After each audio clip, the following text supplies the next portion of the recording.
And happy Monday night, everybody. Welcome to the Plug Talk Sports live show. We're back. I just want to say before we introduce our guests, we took a week off. For me personally, I want to thank everybody who reached out to me, including the club that I work for, Inter Miami. It was a very hard week and a half for myself as I lost a family member. It was a very difficult moment for me. Um, Isaac and Steven were very understanding. I gave them the freedom that you guys wanted to go on and do the show last Monday. But they were very understanding, thankfully, and appreciative of them. And we took the week off, and I had that week and a half to just kind of, just relax my mind back on the right place. But again, thank you to everybody who reached out and gave me that time to just kind of grieve and mourn. Anyways, we have Brandon Hernandez here, our guest. He is a rising and aspiring commentator. He is commentating over at FIU. Brandon, welcome to the show, man. Thank you for being here. And tell us a little bit, introduce yourself, man. Well, thank you. I'm really grateful to be here in this great show so far. Going off a great start, and I've been here since the first episode, so it's really exciting just to be a guest here. So I'm really appreciate it. But to give you an introduction, my name is Brandon Hernandez. I'm currently an FIU student right now for media and broadcast. I'm a sophomore, basically my last term in sophomore, and I'm finally doing a sports journalism class. I mean, which is honestly pretty insane just to think that there's currently right now, no Panther radio or student radio or anything like that. So this is just a brand new class that I'm doing, and I'm actually the first student to ever do a first broadcast for them in that FIU class. So kind of historical on my part, but I'm just going into the world for sports broadcasting, sports journalism. I'm aspiring to do back and forths and debate, and I'm really excited for the debate we have going on for today. Awesome. Hey, that's amazing, dude. Hey, that's the way you start. Honestly, that is the way you start. And being at FIU, yeah, we don't have a major, huge athletics program and a power conference or something like that. But use that to your advantage, dude, because you have a lot of more space to grow. And because if you're at a place like, let's say, UF, it's a lot more competitive in an environment like that compared to FIU, where you kind of have more opportunity to learn, more opportunity to grow. Yeah, not even that, more opportunity to get more reps, a lot of good tapes. Exactly. I know that specifically, I did a volleyball game for UM versus FIU, and that was a really great one, even though, of course, UM did beat them in 3 sets. And then I did the FIU versus Texas State game, and that was a real close game, went to overtime. So that was also a really fun experience. Yeah, you're going to get a lot of reps, dude, and a lot of experience. That's how I started off there at FIU, and eventually just it opened doors. I was there for 2 years, and it opened doors into the next level. So just keep on doing it, keep sticking with it, dude, and you'll see. Again, you never know who's watching. You're going to be on platforms like ESPN. You never know who you meet. That's right. Exactly. Isaac too. Isaac's worked with FIU athletics, and both of us, we've been very fortunate that it's opened doors for us that who have seen our work. Well, that's great to hear, though. I mean, it's a whole Panther family right now, so it's great to have that. So let's get into our first. Let's go straight into our first topic. FIU played Texas Tech. Oh, man. I have a lot of thoughts to say about this, but I'm going to let Brandon, since he's our guest first, let him go, and then we'll go to Isaac, and then I'll share my thoughts last.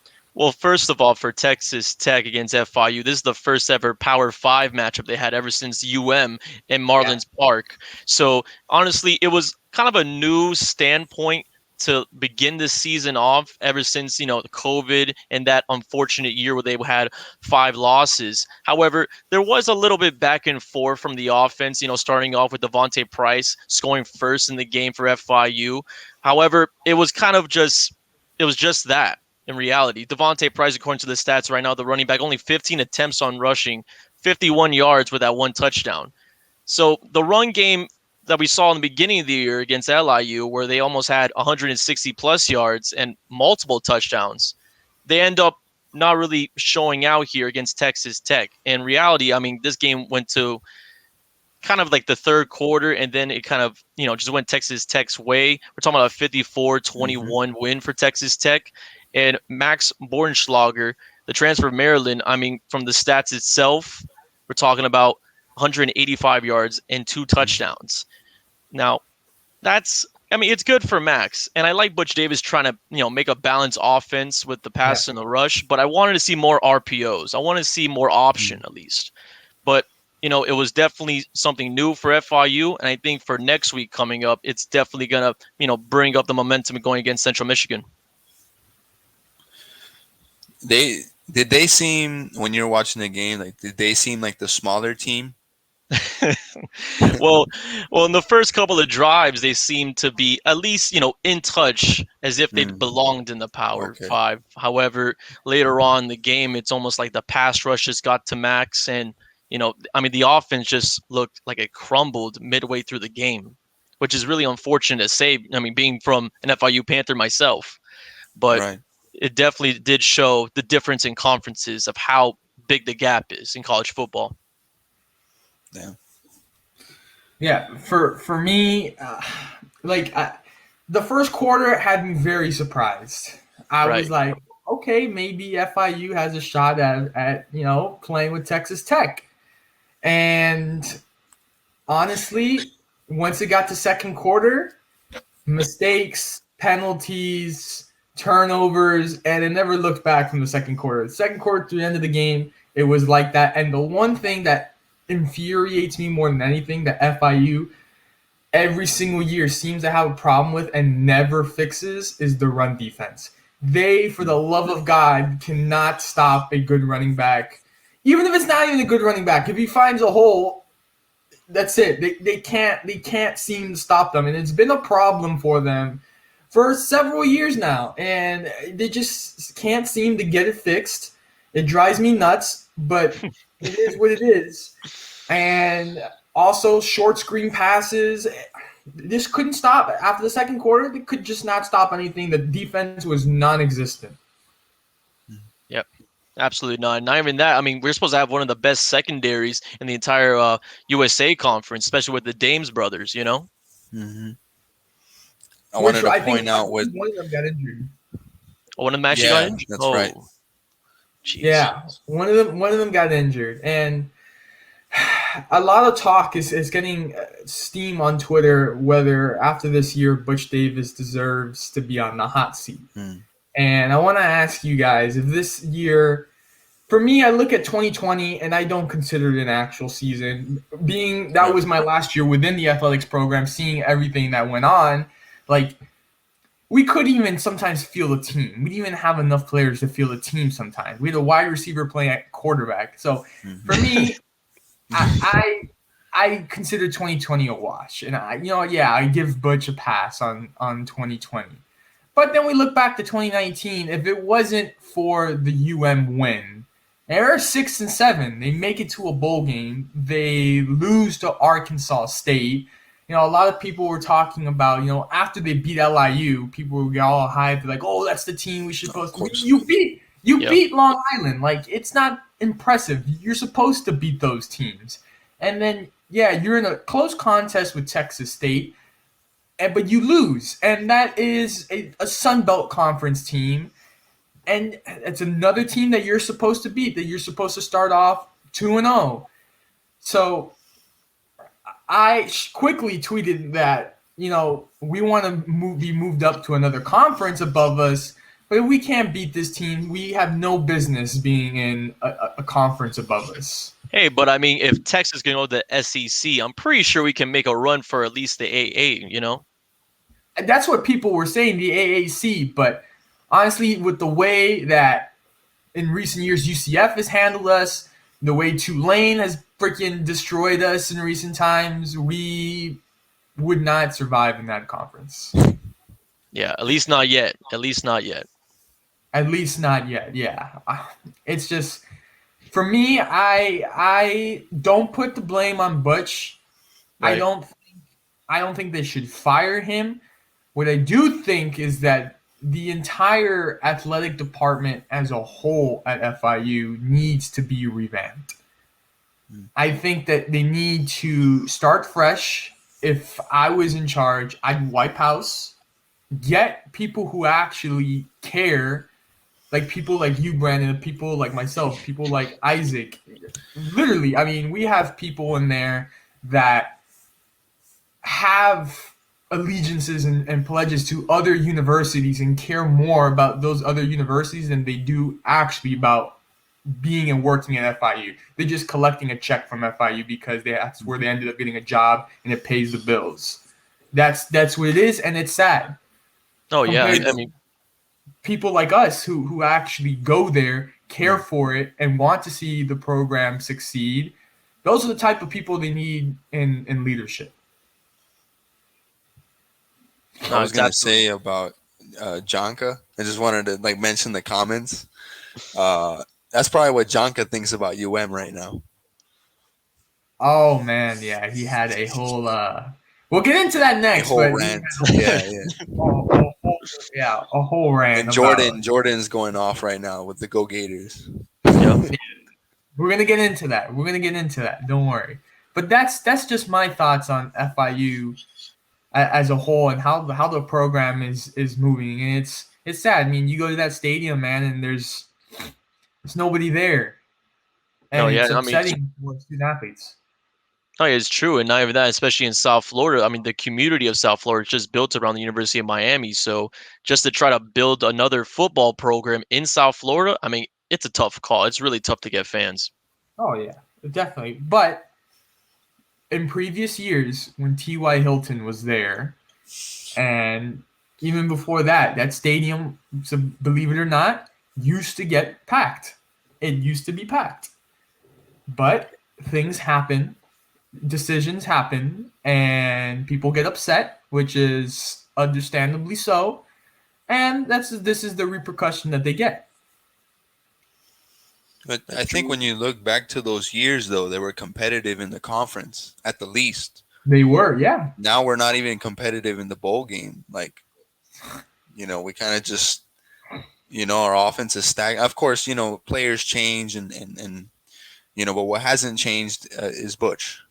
So I personally feel like if they don't make it to a bowl game this year, I think we got to start fresh. But that's just my opinion. Yeah, Like I at could least lean six that way. games. Come on. Because my idea is probably not going to happen. But yeah, I think that if they don't make a bowl game this year, I think the pressure, at least from the fan base that they do have, is going the alumni base, who's already upset as it is. Uh, it's gonna mount more this year, and they're gonna call to at least make a decision to do something. Hmm. Yeah, but Brandon, honestly, what's I your kind of take on that? Well, I honestly expect mostly from FIU that, Butch Davis, I mean, we have to remind ourselves he's only 24 and 22, still has a record above 500 on this program. And FIU is no easy feat, especially when he walked through the doors of it. Now, I do think that clearing out space to bring in more coordinators and hopefully even some coordinators that might even have some sort of, let's say, an Ed Reed caliber of former NFL player, a former FIU alum that has come from the NFL and onto the staff to show up a little bit here and there for recruitment. And the biggest thing really is just getting the recruits out there in South Florida. I mean, I remember watching majority of the SEC, the ACC, and whatever Power 5 conference. All the guys are in Miami. The hotbed of recruits are all in Miami. You got to get these kids to FIU, Yeah, and I think at the bottom line, either that be the coaches, the athletics, or even just the department of just the people that do the Gatorades and the Water Boys. It all comes down to the recruits being on the field. yeah. Hmm. I agree with that. I agree with that. But bottom line is, it's something's got to change. Games that we should be winning, we're not winning. And to be honest, after I saw this performance against Texas Tech, I'm not even sure we can put up a fight against Central Michigan. Well, I mean, you never know. You never know. You never know. Plus, we need an Good away question. win before we go home. Good question right here. So let's see here. How are you going to convince someone to go to FIU over a Power 5? Well, As we all know, FIU is the real Miami University, okay? There's no other way to explain that. Right now, I mean, they don't really have the real grasp of the city anymore just because of the recent success, okay? And FIU, I mean, they're on the upward trend right now. Even though, yeah, sure, Butch Davis has been kind of back and forth, a little bit sloppy, of course, in the COVID year. However, FIU itself, it's downtown Miami, right there for a lot of the South Floridian products. Your family's right there. You don't even have to travel. I mean, we got kids from, let's say, for example, Plantation or Fort Lauderdale or even in Miramar. They have to go have games in Ohio State. I mean, how many family members want to go to Ohio, let alone the state? You know what I mean? So it's a huge part about making it known that you're home, you're here, and we're building something, and you're the start of it. That's the huge part about it, especially realizing that FIU is the city of Miami. It is what Miami should be. I agree with you, and I don't know if Isaac has a different opinion. I agree with you to a perspective. I do agree that FIU has gotten better over the past couple years under Butch Davis and on a positive trend. But if I'm a top player, there's no way in hell I'm going to FIU. Like, yeah, I want to get some. If I want to win, I'm not. As much as I love FIU, if I want to win, I'm not going to FIU. Uh, Well, one thing to think about too is of course winning. Winning is great. You go to Alabama, you're the sixth string quarterback, and you win a Yeah, national championship. You never touch the field. You know what I'm saying? Like that's great, but if you can get on the field and you want to get some highlights, you know yeah. what I'm saying? Like that's yeah. one thing you could sell. And I hate saying the word sell, but that's one idea that you could, I guess, use to animate, a young, senior who's throwing for 500 yards a game, whatever. You know what I'm saying? Like the next big star. You give them playtime and you give them that time to develop to be even better. And because if that same kid goes to an Alabama, maybe in Tennessee, you might get some playtime, or a Florida or something. Florida, Georgia, SEC, big Power Five conference teams, they won't get that play time. They'll have to wait till their red shirt, junior, senior year to actually get some play time. So that's the main difference, I would say. But It just depends on how good you actually are. yeah, of course, and a lot of these kids, like they have the talent, but the progression between, let's say, that's why you see all these JUCO schools like produce like what's is it North Dakota, um, where Carson Wentz came from. Yep, North Yeah, Dakota Yeah, State, and like that's you also see where all Trey these Lance is these from. yeah, like you see all these other conferences nobody talks about, and they have a large success because the kids have that drive. So at the end of the day, it's up to the kid, but I would say playtime for FIU would be the biggest thing. Yeah, but that's a great point you make there because I know James Morgan, he transferred over here to FIU during his last couple of years, and now he's in the Yeah, NFL. So yeah, it's right. huge. And plus with Max Bornschlager, I mean, he came from Maryland. A lot of these kids are actually come from either JOCO or another university and didn't get a lot of playing time. So that's definitely one way to like see some success on the team. Hmm. Well, I'm gonna get into a topic here that I'm gonna love talking about. Miami and Michigan State. Oh, how did I enjoy Wait, sitting on my couch this Saturday afternoon with a nice little alcoholic beverage. There's nothing better than sitting there every Saturday seeing Miami getting their tails whooped. There's nothing better than it. That makes my entire weekend. I don't even have to watch NFL on Sundays anymore. It's just complete that Miami lost. They, Miami, let me tell you, they have been the laughing, and I tweeted this out a couple hours ago. Miami has been the laughing stock of college football for several years now. If they would just put away the touchdown rings, whatever they have got going on now, the chains, if they would just put that away, stop talking about their history and actually focus on football and focus on their present and their future, maybe, just maybe, they can have a chance at something. But I don't think that the Miami Hurricanes will ever touch what they used to be. I just don't see it happening. Yeah, I mean, it's really hard to even see Miami even in consideration of an ACC conference championship, especially the way that they Mm. played on Saturday against Michigan State. But the thing is, though, I really took away from that game from is that, the defense can't tackle, right? Manny Oh, yeah. Diaz is calling the defense again, which is good, but at the same time, it's still concerning that he's even the head coach. And then I'm going to have to find out that the University of Miami has to bring in a 6-year collegiate quarterback in DeAndre Mm. King. And I love King. Personally, I loved him in Houston. It was hard from the tackle. I still remember him going back and forth against Oklahoma, I believe in 2018 against Jalen Hurts. However, I just can't imagine King being able to give another ACC championship to let alone be able to get more than 5 wins this year. Because if they can't beat out Michigan State, they weren't even ranked. And I know the Big Ten is a great conference for defensive teams.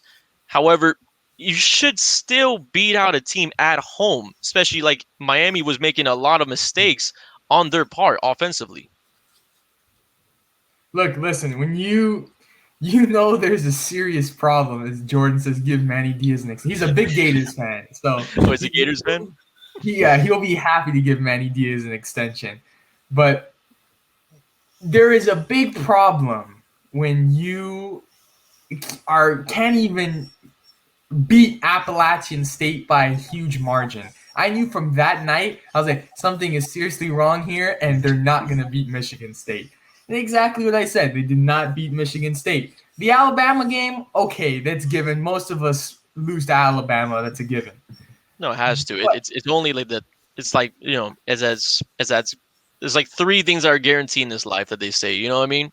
It's taxes, death, and Nick Saban and winning a national championship at the end of the day. exactly, There's no other way around it. Yep. exactly. That's very true. But look, man, they're just not there. Every single year we go, the delusional fan base of the Hurricanes go through the same cycle and have counted it for many years now.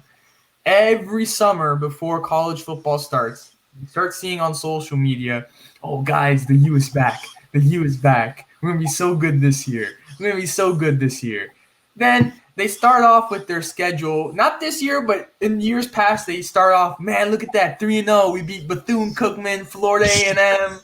We're going to be so good. And then once they get to the real tough part of their schedule in their conference, they start dropping games and people don't understand what's going on. And then people realize that they're not that good. I mean, in 2017, they had a decent year in 2017. They beat Notre Dame at home. But then look what happened when they played real teams. Because look, I feel like Notre Dame is in those rankings, but they're always a fluke. They're Yeah. they're they're always up there, and you're like, why? Like, why? And they faced real teams that year, like Clemson and Wisconsin, and they got absolutely murdered against those teams. And I just don't see the program going back to what it's ever been. And this year looks like it's looking like Miami's gonna be a 5-6 loss team. And for Manny Diaz, yeah, he's gotta go. We were just talking about FIU needed coordinators, right? Like defensive coordinators. I'm just saying. Don't even think about it. Don't Manny even Diaz think to about it. Hey, FIU. it's a way to recruit guys straight to FIU. Think Yeah, about it, man. though. Hey, all the Miami fans, those just bandwagon over Diaz over here at FIU. Who knows? Yeah. Hey, I wouldn't be surprised. You can't trust Manny Diaz with a hair on his head. Goes to Temple for a week, starts recruiting for them, and says, "Hey, never mind. I'm going back to Miami." Yep. So I wouldn't be surprised if he just says, "Hey guys, I'm going to FIU." Urban Meyer to Oh, UM. Urban Yeah. Meyer. Nah. Yeah, I don't know about that one. Urban Meyer, I mean, he's been a great coach in college, but I mean, unless he does something in Jacksonville, that's really where he's going to be for the rest of his career, I believe. I really do believe that. I tell you what, if Miami, and this is probably not gonna happen, but if Miami does not beat Central Connecticut, if they do not win that game, Manny Diaz is done after that game. At that night, he was leaving Hard Rock Stadium with a job. I put my money on that. I He's mean, leaving for that job. I mean, I would probably either that he leaves the job or a lot of kids are getting off of scholarships. I mean, either one of the things are going to happen there. But I mean, Manny Diaz, because they love him there in Miami, and I know the Yeah. fan base adores him, especially for his performance as defensive coordinator, as you said before in 2017. In reality, that was the last year that they were really, at least in somewhat of a contention for a national championship.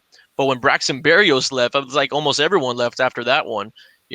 So Yeah. they're still living off the highs of 2017. But the reality is that they're getting out recruited, especially in their own conference. Now there was a stat that came out today that I saw. Through 27 games, Manny Diaz has almost the exact record as Al Golden, and that was I was like, damn. That's So he's crazy. pretty much going down the same route, except it's almost a little worse for Manny Diaz. People think that he should be fired just for losing FIU and Louisiana Tech in the same year. Let alone in that bowl game, they put up 0 points against Louisiana Tech. That alone, people think that he should be fired for that. Which I thought he was really gone after that year. I mean, you lose to FIU and Louisiana Tech, two CSA teams in the same year. I thought he was done after that one. Yeah, I mean, it's a really hard for UM to even get out of the hole that they digged out, especially Manny Diaz. But I mean, if this UM team really does want to perform, it has to be on the defensive end because I mean, from the Michigan State game, as I said before, the guys can't tackle. They had a couple of opportunities to make interceptions that they couldn't even grasp the hand on the ball. And Yeah, then the zone coverage, it just looked to be almost not up to par to Michigan State, especially on the run. Because I remember last year against North Carolina, the two running backs they were there, they just obliterated the field going up and down it like train tracks.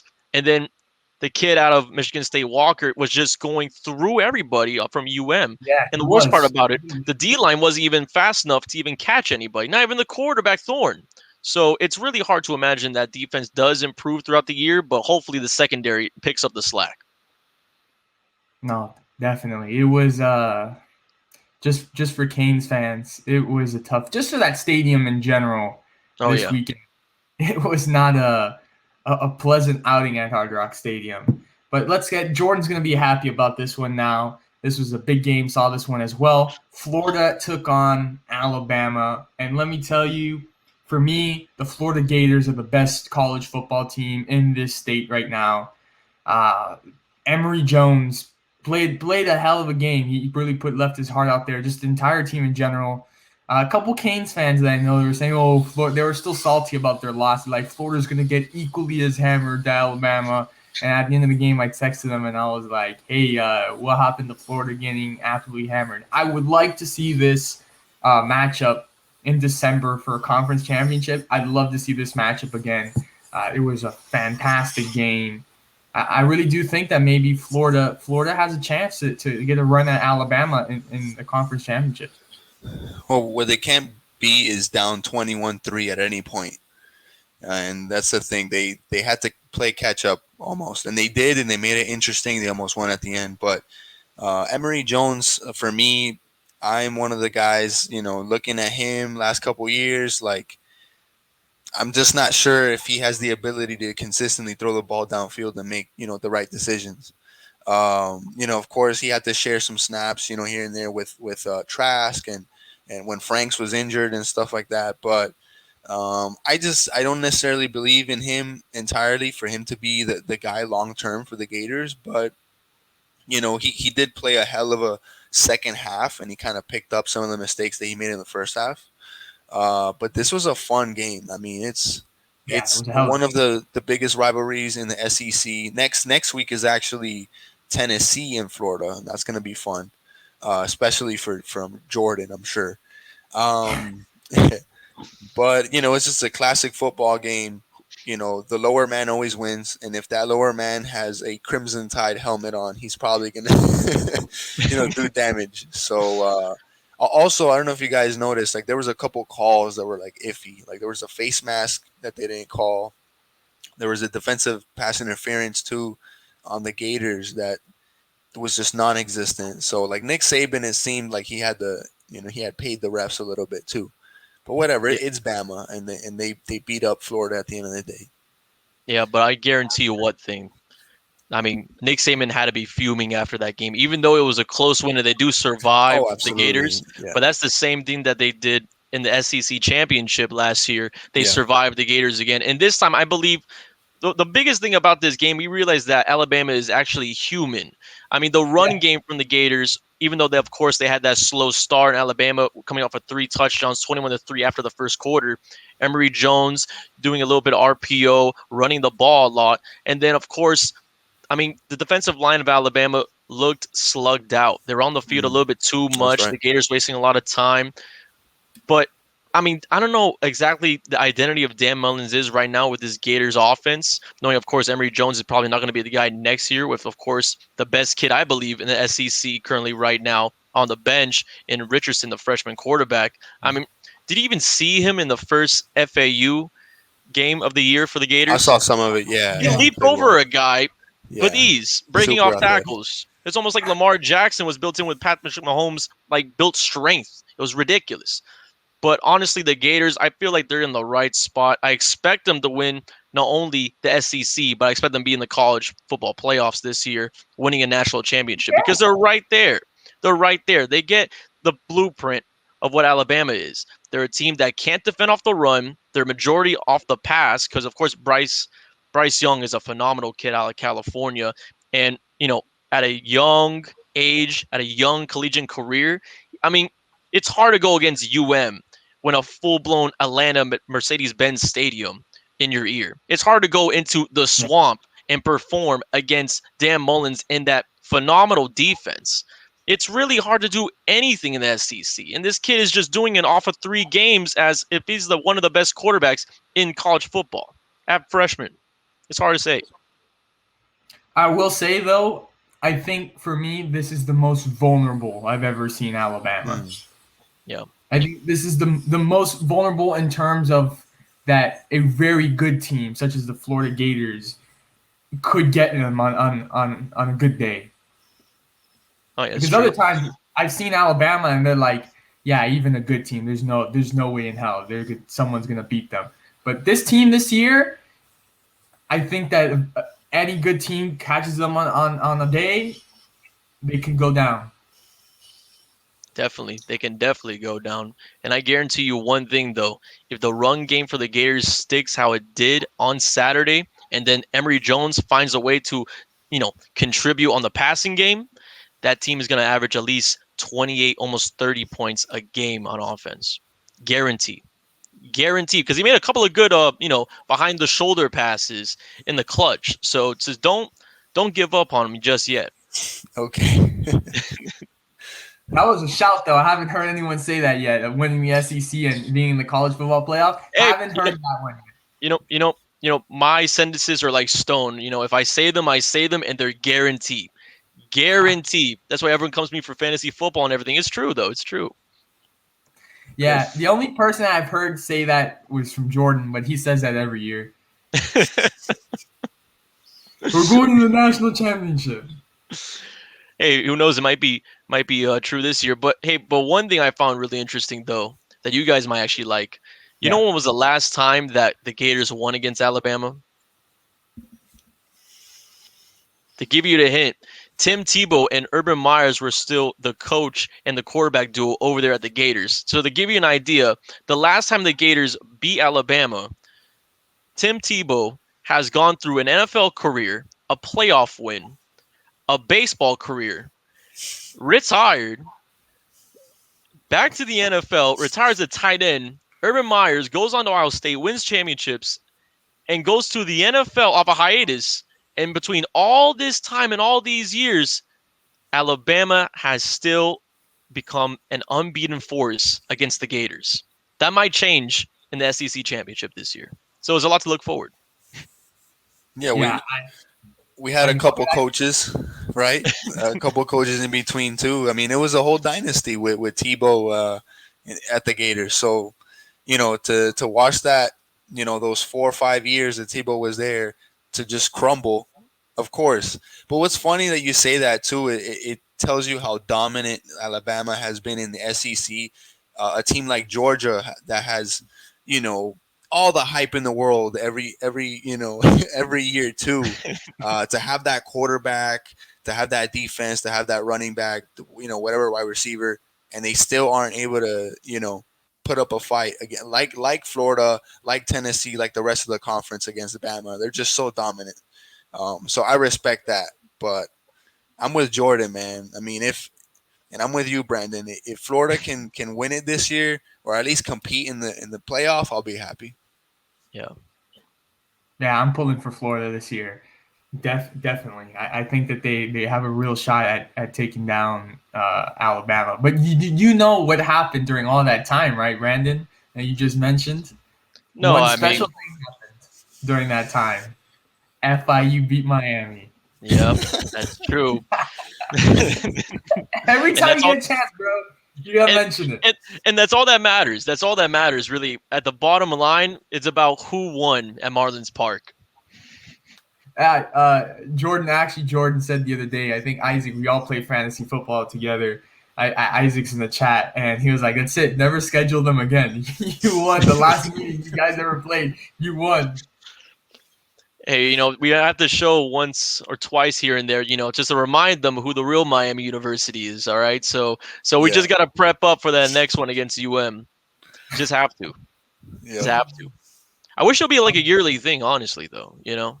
I know. I wish they can have a yearly rivalry matchup like we do against FAU. I mean, they're in our conference, but I would Yeah, love to have a crosstown rivalry. yeah. I mean, I think Let's my apologies. Go ahead. go ahead, Brandon. Go ahead. No, but I was just gonna mention just because I mean, in the sense of like UM and the rivalries that they have with Florida State, Notre Dame. I mean, Yeah. FIU, it's one of those things that are just huge in the community, upon everybody in Miami-Dade and Broward County, but it's also very huge in the history that every single time we go against each other, it's either a really close game or there's always a brawl. You know what I mean? so That's right. I was so we gonna can't say something. forget that. So I mean, it'll be great TV. We just have to talk to ESPN about it. Hopefully next time there won't be any cats falling from the second stand of the stadium. Oh man, that was the talk of the game. That one, that was ridiculous. The Canes are really bad when most people were actually caring about the cat in the game. Yeah. Yeah, I But mean, it just shows the product on the field's not there. let's look over the rankings right now. Top 25. Obviously at number 1 we got Alabama. We got Georgia at 2, Oregon at 3, which it's pretty interesting. Mario Cristobal is doing things with Oregon over there. 4, we got Oklahoma, Spencer Rattler. Not sure how I feel about Spencer Rattler. Not too convincing for me, but he's up at 4. Iowa at 5. Penn State at 6. Texas A&M at 7. Cincinnati at 8. Clemson falls to 9. Ohio State at 10. Florida doesn't move anywhere. They stay at 11. Notre Dame at 12. Ole Miss at 13. Iowa State at 14, BYU 15, Arkansas at 16, Coastal Carolina at 17, Wisconsin at 18, Michigan at 19. Newly ranked Michigan State is at 20. North Carolina is at 21. Fresno State at 22. Auburn at 23. UCLA drops 11 spots to 24. And Kansas State at 25. 3 teams that dropped from the rankings are Virginia Tech, Arizona State, and Miami. So what Wow. do you guys think about those new updated rankings? Well, I mean, the first off, let's just give a hands out to Oregon because to go against Ohio State on the road and win that game, it's huge. And to say that they're probably the best team out there in the Pac-12, it's another thing that shouldn't even be argued about. That team deserved to be in the playoffs this year so far. I mean, even though, yeah, sure, it's only week 3. However, it should be agreed on that they're one of the best teams, at least in contention so far this year.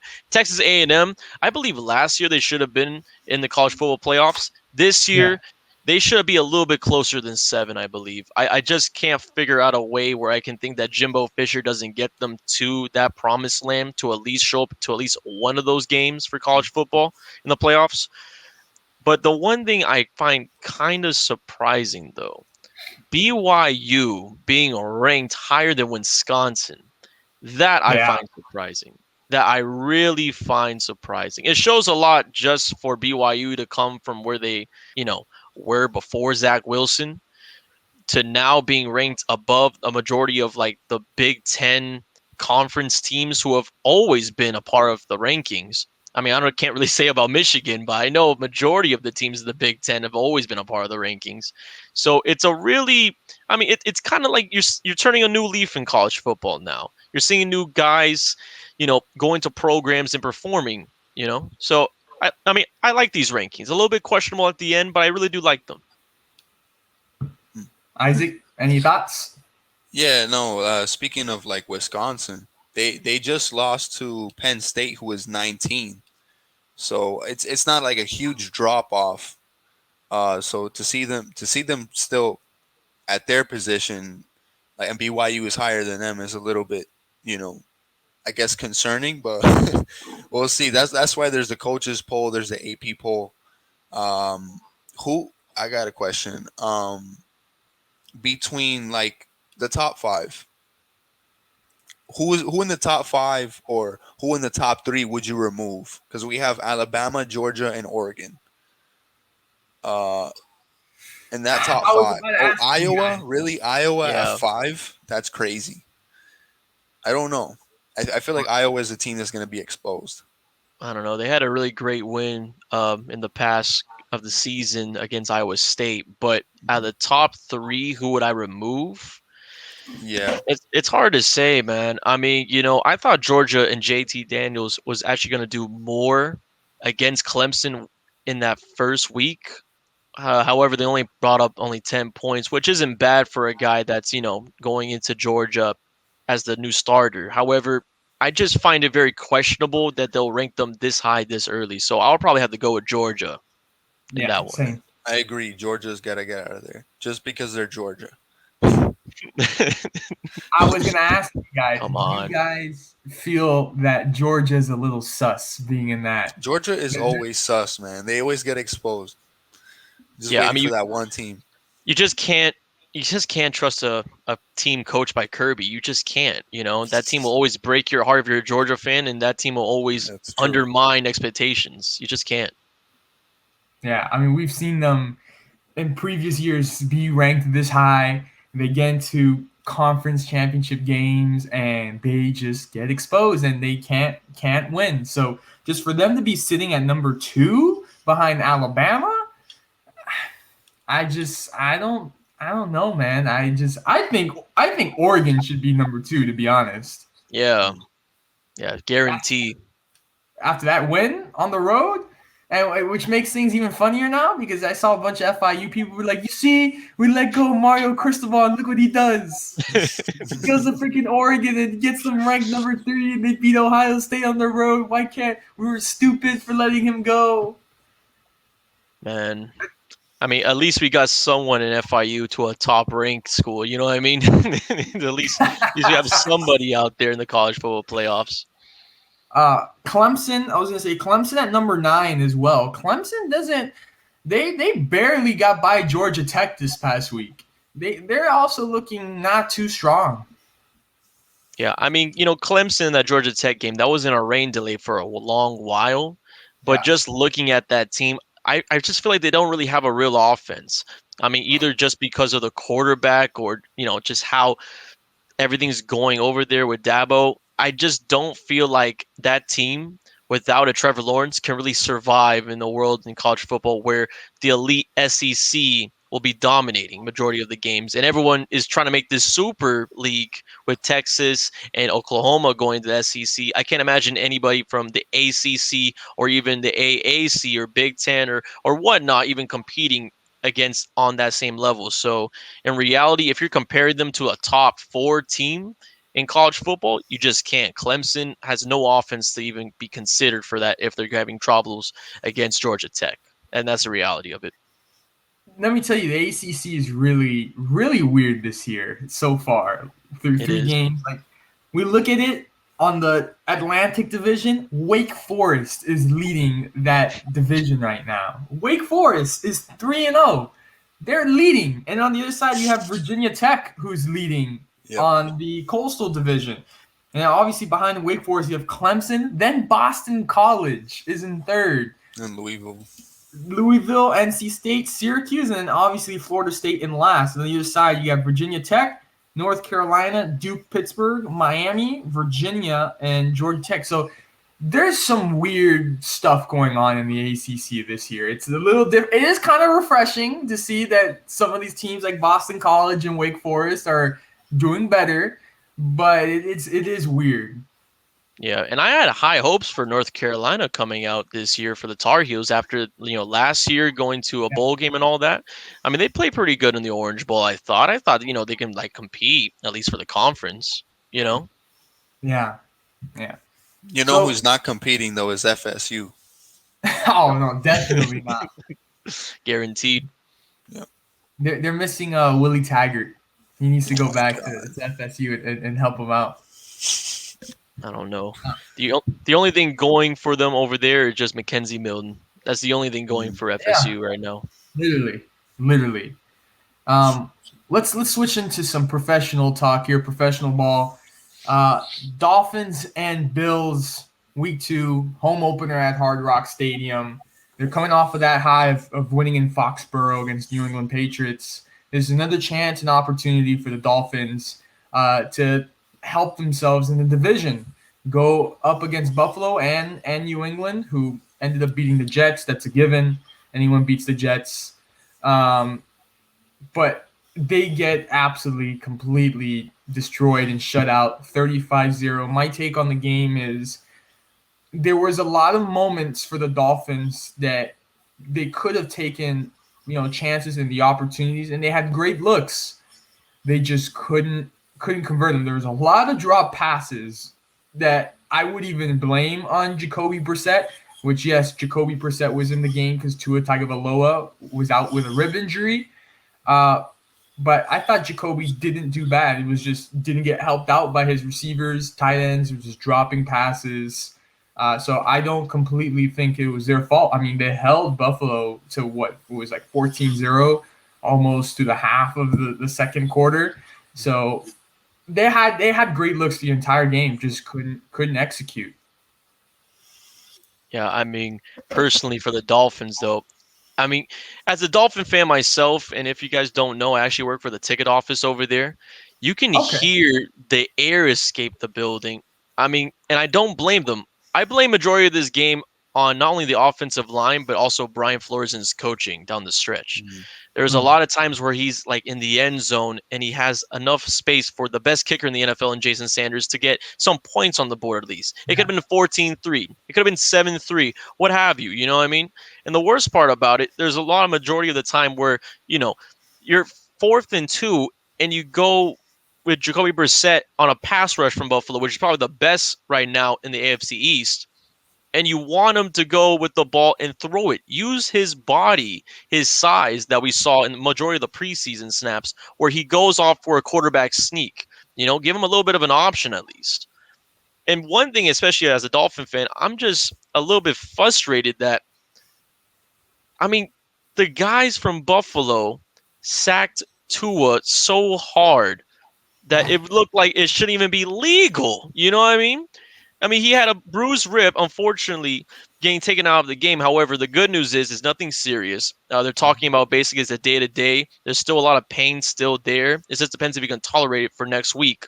But, I mean, that was on purpose, if you ask me. There's no way a human person, a man, could be able to have a broken rib like that off of one hit, in my opinion. I know the pass rush there in Buffalo is insane. Of course, they got that kid out of going after him, but I mean, my goodness, this was. I mean, if you can really define, a smack in the face after a huge ego win over the Patriots in New England, I mean, this was the definition of it. I mean, it was a wake up call, and I'm pretty sure Miami, I mean, either Tua or Jacoby Brissett coming under center next week, they have to win the next game. They have to.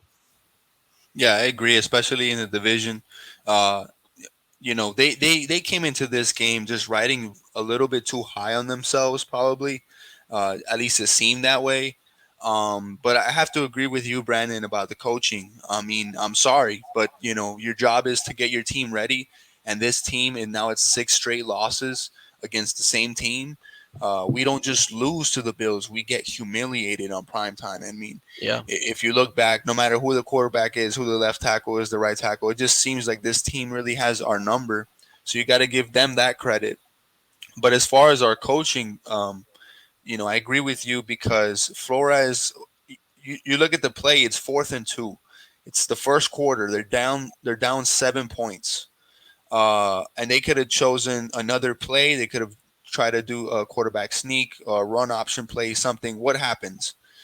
The pocket collapses. Tua throws the ball away, and he gets popped. And now your starting quarterback is out. Jacoby Brissett. I mean, he's a game manager. You can Yeah. or a field manager, what do you want to call it? But he's not Tua. He's not that guy. He's not the guy that won the job in the first place. So you kind of have to face that. Your defense is starting to get tired. You can't make substitutions. All the penalties, all the just mental mistakes kind of just came rushing. And in the second half, they fought a little bit, but they weren't able to break the donut. It's 35-0. They got humiliated again. So they got to show up next week. Whoever the quarterback is, hopefully Tua's, willing to play and he can play well. But our offensive line just looks really, really banged up, really just inexperienced. And absolutely. I feel like it's going to be a very long season, unfortunately, if we don't fix that problem. Absolutely. And not even that, I mean, one thing I have to point out, especially with this offense, this isn't going to be a run first option. You know, Gaskins isn't going to take us to the promised land. It has to be Tua Yeah. in that vertical pass, a couple of slants here and there, what he did in Alabama with that Yep. Alabama connection, because he looked great with Jalen Waddle in camp. But if Tua doesn't come back and let's say this rib injury does become something serious, I mean, who knows what Jacoby Brissett can do? I don't. I think he's a decent quarterback. If the pocket is there, if the receiver breaks his route, on time, and he's able to get separation, Jacoby Brissett can get you a first down, can get you a touchdown, But he did throw, I think, a couple of interceptions as well. But he was just under duress the whole time, and it's unfortunate because if I could go back, I would have picked up Panay Sewell instead of Jalen Waddle. Yeah. Any right now it just looks like our receiving core, who's supposed to be the fastest in the league or the fastest in the division, or the lie that we tell ourselves as Dolphins fans. Yeah. Look, the truth is they're the fastest, whatever, but they can't catch the ball. And it's we've seen it so many times. So it's like we really should have gotten Panay Sewell, and I hope that this wakes up Chris Greer. I hope this wakes up management, and they see it and they again address this problem because we're gonna be here again week in and week out, no matter who the quarterback is. That's true. It's true. And I mean, the one thing I know for sure though is that when I was as watching the draft, I definitely want a receiver. But what you said right there, I mean, that just puts it on point because the biggest thing in the NFL is if you have an O line. Only the Yeah. real teams have an O line. And that for a fact, and you guys as Dolphin fans, I feel sorry for you guys because I got small Sorry little to go phrase. so dark, but I got a small phrase for you guys. How about them Cowboys? oh This my man, god, unbelievable. You're a Cowboys fan. Hell yeah. Yeah, that was a Diehard Cowboys fan. 1-1, beat the Chargers on eight, which Justin Herbert, he played a hell of a game. yeah, and yeah, I had him over Tua. I had him over Yeah. Tua in that draft. Both yeah. quarterbacks played a hell of a game, and Cowboys come around with that field goal win over the Chargers at SoFi Stadium. Zeke got me a couple points on fantasy. Tony Pollard, I had both Tony Pollard and Zeke. They gave me some nice points on fantasy. Hey man, Man, everyone was telling me Cowboys are not it. They the same usual stuff. The Cowboys suck, but they're looking pretty nice this year so far. So pathetic. I'm happy about it. Hey, I'll give credit when it's due. The Cowboys, they made great changes over there. I love the new head coach. I mean, Mike McCarthy, it's his real first season and everything. They had a great game against Tampa, But I do have the axe though. How many Cowboy players do you have on fantasy right now for your team? Just two, only Pollard and Ezekiel Elliott. Okay, okay. Because I thought you would get Dak Prescott though. I don't actually. Steven I has love that you mentioned that too. Steven has Dak Prescott, but I'll tell you my team right now, which we got our victory. I'm 1-1 in fantasy, but my quarterback is Kyler Murray. Gave me 33 points. Okay, Then I can't got believe you. Ezekiel Elliott. I got Sanders. I got DK Metcalf. I got Amari Cooper. I forgot about Amari Cooper, so that's 3 Cowboys players. Amari Okay. Cooper, Kyle Pitts. I got Jalen Waddle. I got the Tampa defense, and I got Harrison Butker. And then on my bench, I got Jalen Hurts, Higbee. I got the Buffalo defense. I got Devontae Parker, Tony Pollard, Jerry Jeudy, and Matt Gay, the kicker of the Rams. Hey, that's a good team. That's a good team. Like for me personally, I have like about 4 different fantasy teams, especially one with my work. And I'm gonna let you know right now, all of them have Matthew Stafford as my quarterback. So, I mean, I'm just saying, just look out for Matthew Stafford this year in the Rams. I respect that. I think I think the Rams this year are looking nice. Yeah. I don't know. I mean, I'm expecting because whoever comes out of that division is most likely going to win the Super Bowl. To me, guaranteed out of the NFC. But the only question is, can the Rams beat out Arizona? That's the real question, you know? Kyler Murray is balling out. Absolutely, man. And especially that close win over the Vikings. I mean, I still can't believe he missed that kick for the Vikings from 27 yards. The Vikings always have the. I don't know what it is. Like their kickers are just always missing. It's like clockwork. Like the Dolphins, we can't figure out our offensive line. Minnesota can't figure out their kicking situation. It's crazy. Yep. Well, guys, we're gonna end this show on the usual trivia question. You guys, as Dolphins fans, see if you'll be able to get it. But this week's trivia question is: who is the Miami Dolphins' all-time receptions leader? Oh, okay. Let's see if you guys. Is it Nat Moore? Nope. Okay. Good call though, but no. And that's gonna be a hard one. OJ You know what? McDuffie? Nope. I'm gonna let you guys keep going at it. Brandon Marshall. I'm gonna just pop out names. You let me know. No way.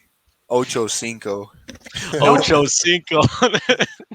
I will tell you he played on the Dolphins or in the NFL from 1982 to 1992. Oh, okay. 82. His name is hanging in Hard Rock Stadium. His name is hanging in a Hard Rock Stadium, man, and I've been in that stadium for a while. Shame on you. Jeez. I know, shame on me. I should know this. Damn. Let me think. Is his last name Mercury or something? Nope. Does it start with an M? It does start with an M. Okay. We get it somewhere. Okay. Is it like something Matt, right? No? Nope. Murphy? Nope.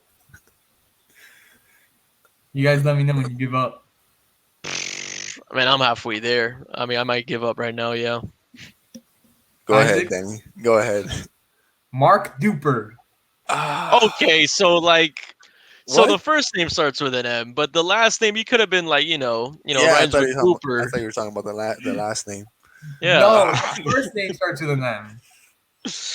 Oh man, that was a good one though. That was a good one. That was better than my Tim Tebow one. Yeah, Mark Duper, all-time leader receptions for the Miami Dolphins in history. Jeez, man, that was a long time. That name is on there. That name is up there at Hard Rock Stadium. No, yeah, I know it's up there, but not a lot of people, look back at that era for the Miami Dolphins, think wide receiver, they think quarterback. You know what I mean? So exactly. Yeah. Hey, that was a hard one. Brandon, it's been awesome having you on, man. I'm sure you'll be back on soon. Isaac, usual suspect. We'll talk crap about Manchester United later. Everyone, thank you for tuning in. Another successful week. We'll be back with another episode next week for our 22nd edition. Thank you, everyone. Have a good night.